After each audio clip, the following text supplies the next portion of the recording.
Carlo, il avait cet appel à aller au ciel et l'audace de croire que cet appel, il faut être partagé par un plus grand nombre. Et du coup, ce qui est magnifique, c'est qu'il a trouvé en Jésus-Christ son originalité.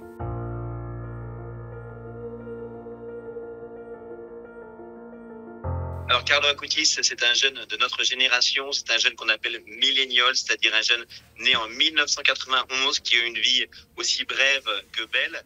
Il est décédé en 2006 d'une leucémie. Très rapidement, il avait une vie en bonne santé. C'est juste dans les derniers jours qu'il est tombé malade lors d'un épisode, on va dire, de grippe à Milan. Et il a une chose qui le distingue des autres, hein, c'est qu'il a réussi à vivre entièrement sa vie pour Jésus. C'est pour ça que je pense qu'il touche les jeunes, parce que dans un monde où tout change vite, eh bien, on voit qu'il y a une chose qui ne change pas, c'est l'appel de Jésus à devenir saint. Est-ce que Carlo Acutis, il ressemble aux jeunes? Par beaucoup d'aspects, oui. Déjà, c'est pas un saint avec une longue barbe et les cheveux longs, comme d'autres.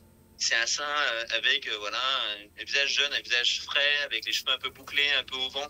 C'est un jeune en jean et en basket qui met des polos et qui fait des randos. C'est un jeune qui aime le football, c'est un jeune qui aime la Nintendo, c'est un jeune qui aime bien le lycée, qui parfois est un peu gourmand. C'est un jeune qui parfois est un peu paresseux parce qu'il faut quand même travailler dans la vie et il a du mal parfois à, voilà, à se battre contre cette paresse, qui est normale à l'adolescence. Il fait des grasses matinées, c'est normal, mais il va réussir à se prendre en main pour un projet qui va le dépasser. Ce projet, il naît de cette relation qui est nouée avec Jésus-Christ le jour de son baptême, mais plus encore au jour de sa première communion, où vraiment, de façon personnelle, Carlo va faire le choix de devenir ami de Jésus.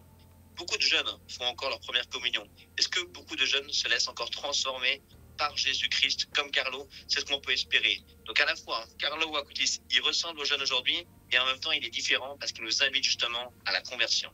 Carlo, il a cette phrase incroyable qui touche encore beaucoup de jeunes aujourd'hui et qui parle comme une punchline. Cette phrase, c'est: tous sont nés pour être des originaux, mais malheureusement, certains meurent comme des photocopies. Cette phrase, elle est magnifique. Elle parle aussi d'une époque, celle de Carlo, c'est-à-dire l'époque où il y avait encore des photocopieuses. Je pense qu'aujourd'hui, on parlerait plutôt de screenshot ou bien de copier-coller. Carlo, néanmoins, il parle d'une réalité qu'on comprend très bien. C'est qu'à l'ère du numérique, il n'y a rien de plus simple que de devenir une copie de son voisin. Carlo, il avait cet appel à aller au ciel et l'audace de croire que cet appel, il faut être partagé par un plus grand nombre. Et du coup, ce qui est magnifique, c'est qu'il a trouvé en Jésus-Christ son originalité. J'ai sillonné la France, la Belgique, l'Italie. Je suis allé partout en Asie où on m'a appelé. Je suis allé aux Philippines, en Corée. Je suis allé en Malaisie, en Indonésie, au Sri Lanka. Je reviens tout juste de Singapour et j'en ai la preuve. Partout où je vais, c'est une génération qui se lève à la suite de Carlo. C'est des gens qui ont soif de Dieu, des jeunes qui veulent savoir si oui ou non on peut croire encore à la résurrection en 2025. Et la réponse, c'est que oui.